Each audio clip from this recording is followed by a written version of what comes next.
இந்த ஒற்றை தலைமைங்கிற பேச்சு நிர்வாகிகள் கூட்டத்தில் வர்ற பொழுது திரு ஜெயக்குமார் தான் அதை முன்னின்று நடத்துறார். அவருக்கு சீட்டு கிடைக்க விடாம அதுதான், அதாவது தனக்கு கிடைக்காததை கொட்டி கவிழ்க்குங்கிற அந்த மனோபாவம் அவருக்கு வந்ததனுடைய விளைவு தான். மேல பேசிட்டு இருக்காங்க, மாதவரமூர்த்தி தான் ஒற்றை தலைமை தான் இனி சரியா வரும், இரட்டை தலைமை என்பது சரியா வராது அப்படின்னு பேசிட்டு இருக்கிறார்.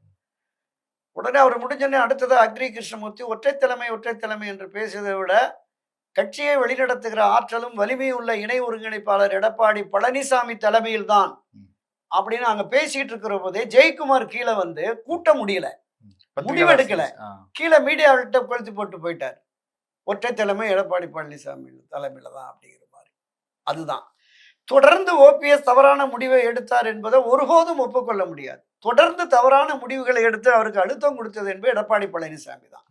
மீண்டும் கட்சியில ஒரு பிளவு பிரிவு வரக்கூடாது என்பதனாலதான் அவர் பொறுத்து பார்க்கிறார். அப்ப கட்சியும் பலகீனப்பட்டு இருக்கிறது, கூட்டணியும் உறுதியாக இல்லை.